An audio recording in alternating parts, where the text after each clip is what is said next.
예수님이 이 땅에 오시기 전 700년 즈음에 이사야 선지자를 통해서 구약시대의 예루살렘과는 전혀 다른 새 예루살렘에 대한 비전, 즉 교회의 영광과 교회의 즐거움을 말씀하고 있는 본문입니다. 비유적으로 교회가 자식을 아우르고 있고 또 자식을 보호하고 있는 어미와 같은 역할을 할 것이라고 이야기하고 있는 본문을 우리가 보았습니다. 특별히 13절의 말씀을 오늘 우리가 우리 시대를 향하여 적용을 하고 또한 저에게 있는 간증을 함께 나누는 것으로 이 새벽 시간을 꼴지어 보려고 합니다. 13절을 보면 어미가 자식을 위로함 같이 내가 너희를 위로할 것인즉 너희가 예루살렘에서 위로를 받으리니 말합니다. 교회를 통해서 엄마가 자식에게 위로를 주듯이 위로하겠다라고 이야기하고 있는 겁니다. 우리는 위로가 필요합니다. 아멘이신가요? 애들이나 어른이나 위로가 필요하지 않은 사람은 아무도 없습니다. 세대를 불문하고 우리 모두는 죄성이 우리의 내면에 찌들어 있고 죄악 가운데 살고 있기 때문에 우리는 수없이 많은 상처와 또한 아픔들을 가지고 있습니다. 그 부분에 대해서 교회를 통해서 복음 안에서 하나님의 위로를 받아야만 합니다. 이 위로를 받을 때만이 우리가 건강한 인생, 행복한 가정, 우리의 미래 자녀들을 향한 아름다운 길잡이 역할을 감당할 수 있습니다. 이 새벽에도 하나님의 위로가 우리 가운데 있음을 믿으시기를 바랍니다. 믿음으로 하나님의 위로를 바라보시고 믿음으로 그 위로를 여러분의 것으로 오늘 삼고 하루를 출발할 수 있는 멋진 새벽 될 수 있기를 바랍니다. 요즘 시대는 불안과 불확실성의 시대입니다. 단 하루도 불안을 조장하지 않는 매스컴 이런 게 없었습니다. 제가 인지의 세계가 열리고 또 뉴스를 보기 시작하고 신문을 이해하면서부터 지금까지 우리의 인생사 속에 단 하루도 불안과 공포를 조장하지 않은 날이 없었습니다. 어제의 대충적인 뉴스는 그렇습니다. 지금 화물연대 파업으로 말미암아 주유소의 기름이 다 떨어지고 있다. 그래서 어떻게 하겠다는 겁니까?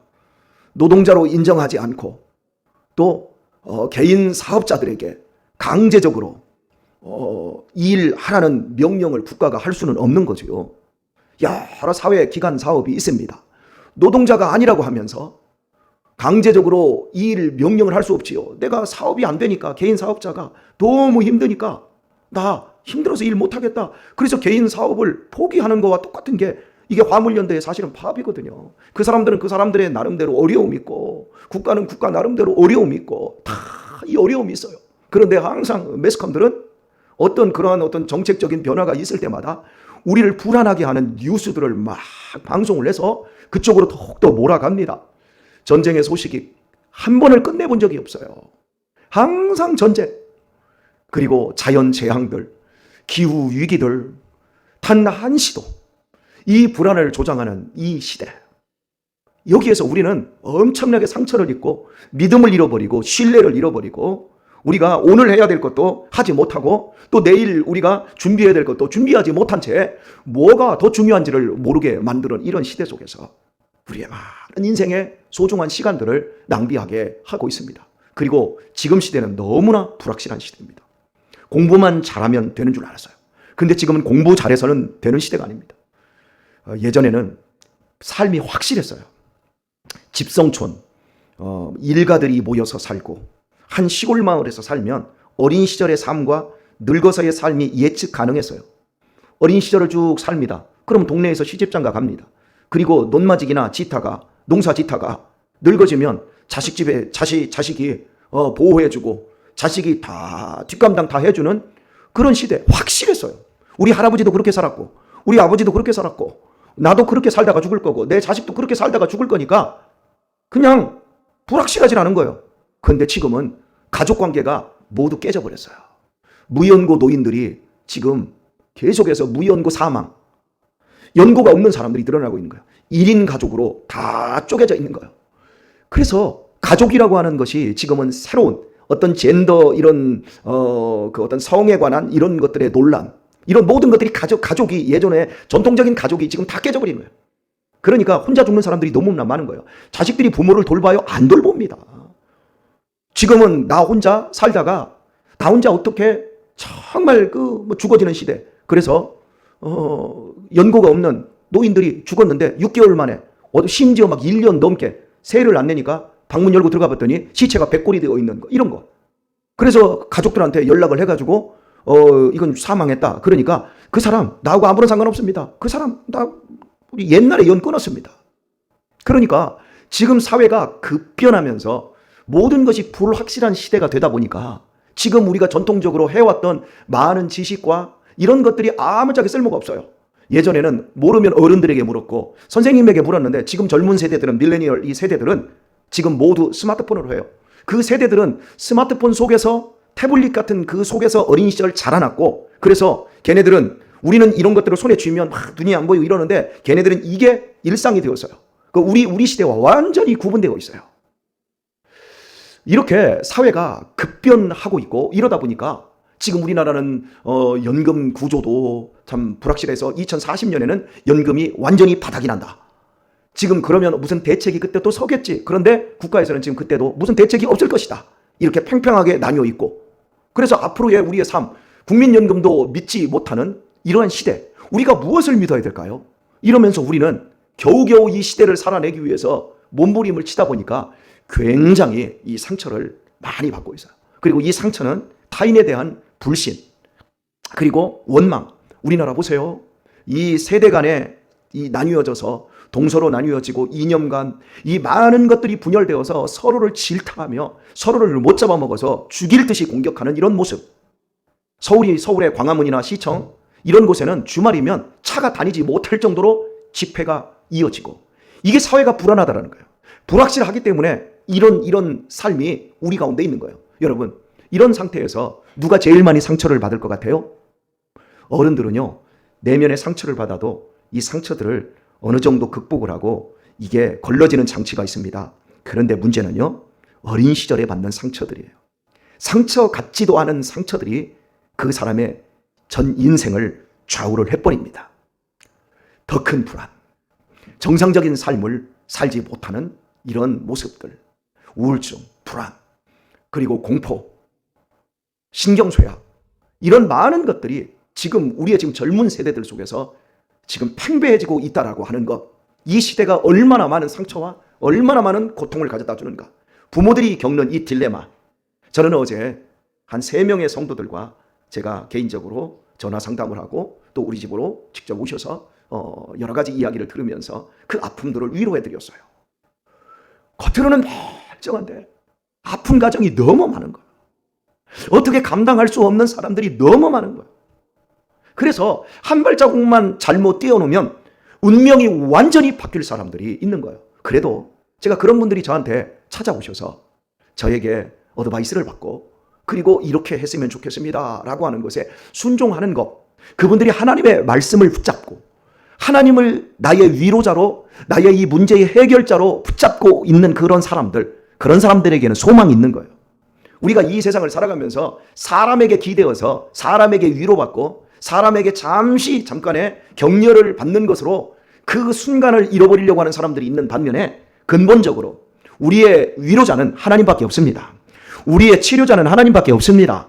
사람에게서 받는 것도 치료가 굉장한 겁니다. 하나님은 사람을 통해서 하나님의 치료를 역사해 주시고 사람을 통해서도 위로를 해 주시지만, 궁극적으로 우리 각자 한 사람 한 사람은 하나님의 위로를 받아야 합니다. 하나님의 치료를 경험해야 합니다. 그때 이 불안과 이 불확실한 이 세상 속에서도 믿음의 길을 잃지 않고 멋진 인생을 살아갈 수 있습니다. 저는 여러분을 다 모릅니다. 여러분의 이름을 알고 있고 여러분의 직업을 알고 있고 여러분의 사는 수준을 조금 알고 있지만, 여러분이 어린 시절에 어떤 상처를 받았는지 몰라요.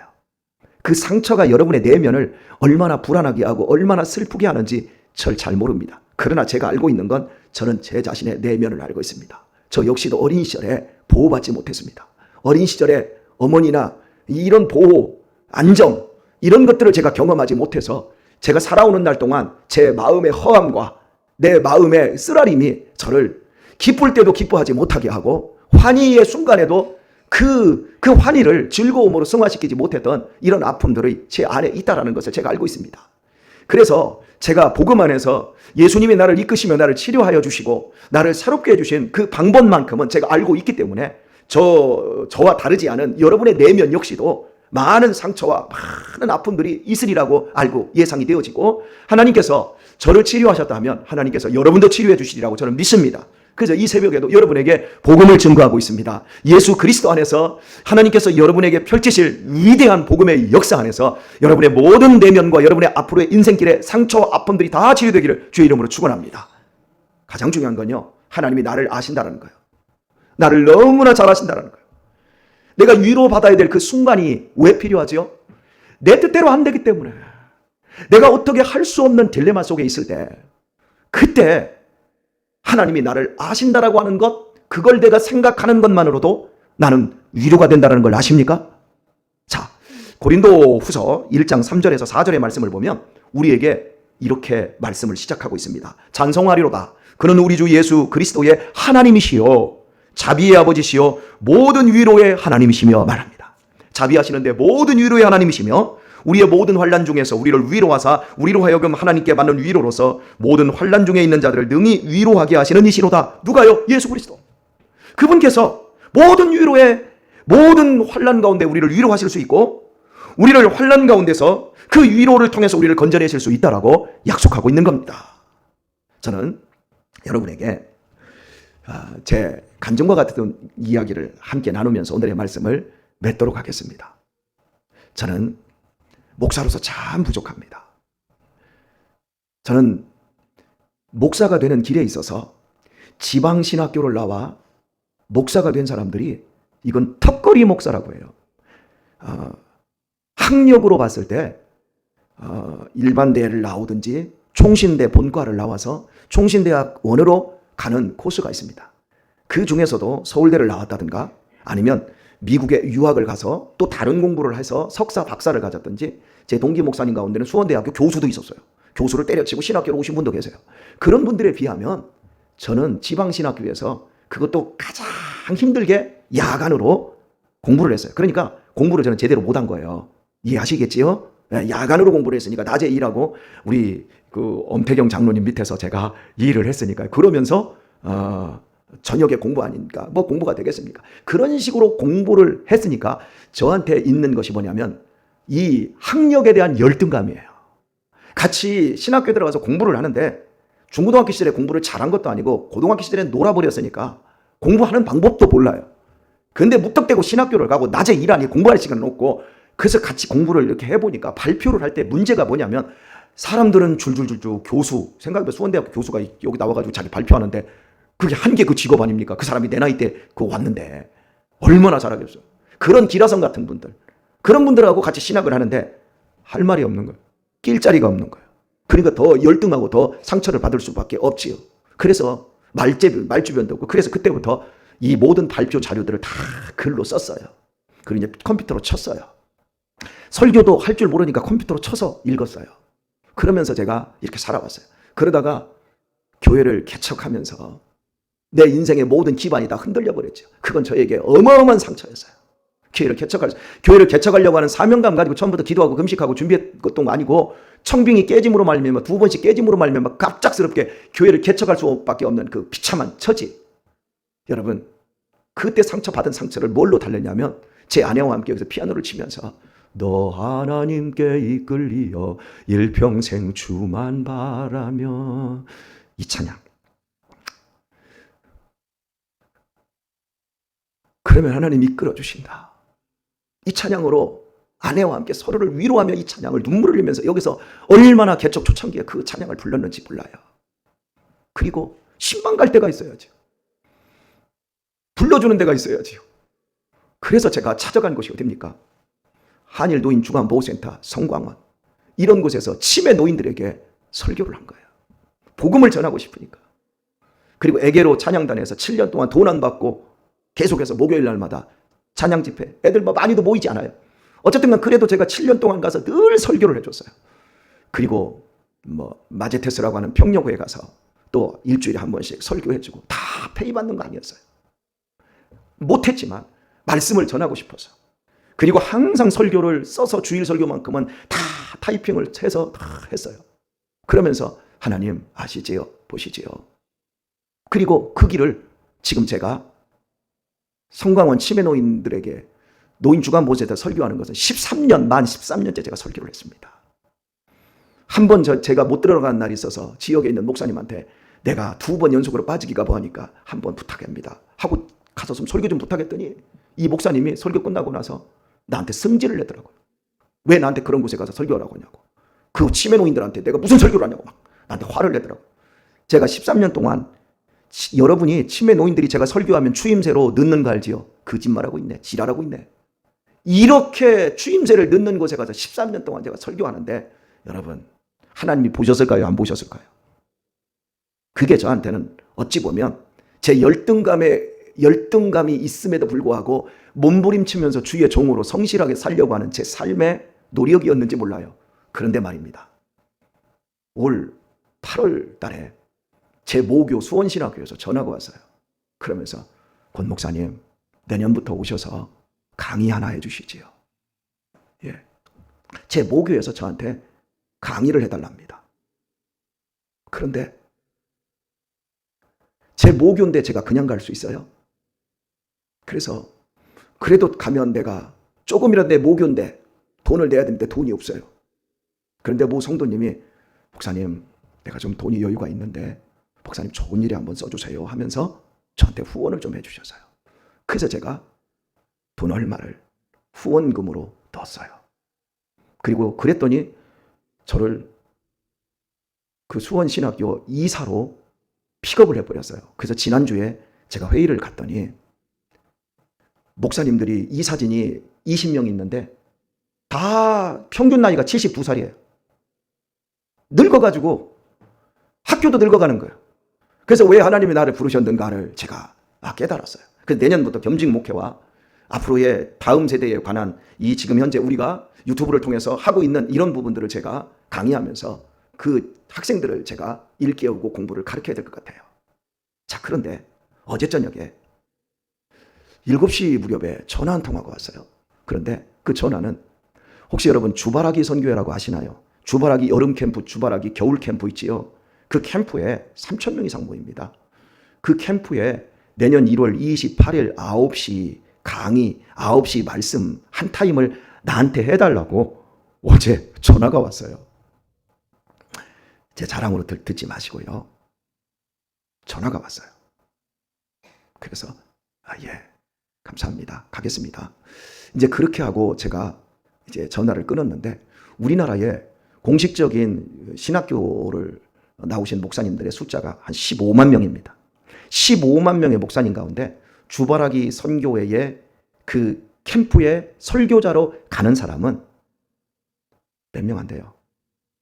그러니까 한 회기에 20명도 안 돼요. 그리고 그 사람들이 거의 고정으로 가요. 근데 제가 거기 가게 되었다고요. 제가 위로에 대한 설교를 여러분에게 위로를 주고 싶어서 이 얘기를 하는 거예요. 저는 인간적으로 거기 갈 수 있는 사람 아니에요. 제가 박사학위를 가진 것도 아니고 거기에 가서 설교하시는 분들의 교회는 몇천 명, 몇만 명 뭐 이런 교회이고 대학교 총장들이 가서 설교하는 곳이에요. 그런데 이 송탄 장로교회 38평밖에 안 되는 이 작은 교회에 나 같은 것이 뭐라고? 내가 나 좀 써주세요 하고서는 돈 갖다 주고 거기 성공 코스로 가려고 하는 사람들은 자기를 좀 키워서 좀 큰 교회로 가고 막 이렇게 하려고 하는 사람들은요 후원금을 한 돈 1,000만 원씩 찔러가지고 나 설교 한번 시켜줘. 이런 코스인데 난 그런 짓 안 해요. 그런데 어떻게 나를 알고 해달라는 거예요. 그래서 내가 그랬어요. 나는 아무런 것도 없는데 아니 내가 거기 서야 될 만한 이유와 어떤 그런 것들이 없는데 라고 제가 얘기를 했어요. 그랬더니 하나님이 부르신다는 거예요. 그 하지호 대표님이. 그래서 네 하고 알았어요. 교회 여러분, 이게 저한테는 위로예요. 인간이 할 수 있는 게 아니에요. 내가 노력해서 얻어진 게 아니에요. 할 수 없는 거예요. 그런데 한 걸음씩 가는 거예요. 아브라함에게, 자식 없는 아브라함에게 하늘의 별을 봐라. 바닷가의 모래알을 봐라. 내가 자식 없는 너에게 저렇게 많은 자손들을 내가 주겠다. 그리고 아브라함이 한 걸음씩 그냥 가는 거예요. 그 하루하루를 살아가는 거예요. 그 처절한 삶의 환경, 전혀 위로받을 수 없는 그 상황. 그런데 한 걸음씩 별을 보고 가는 거예요. 그리고 100세의 아들을 얻었던 것처럼. 그리고 그 아들을 통해서 오늘 이렇게 예수 그리스도가 와서 우리를 불러낸 천하만민이 복을 받게 되는 이 위대한 일을 하나님이 하신다는 거예요. 오늘 말씀했습니다. 사랑하는 교회 여러분, 여러분의 생각을 믿지 마시고 하나님의 생각을 받아들이시길 바랍니다. 하나님의 위로가 오늘 또 내 처절한 삶의 한순간 한순간에도 이미 하나님의 역사가 진행되고 있음을, 하나님의 위로가 진행되고 있음을 믿으시길 바랍니다. 주저앉지 마세요. 오늘 또 두 주먹 불끈 쥐고 한 걸음씩 믿음으로 전진하세요. 우리의 인생, 우리의 가정, 우리의 후손을 향해서 하나님께서 어마어마한 위로를 준비하고 계심을 믿으시고 이 한 걸음 한 걸음의 삶을 기쁨과 감사로 꼴지어 나가실 수 있는 우리 성도님들 다 되시기를 예수님의 이름으로 축원합니다.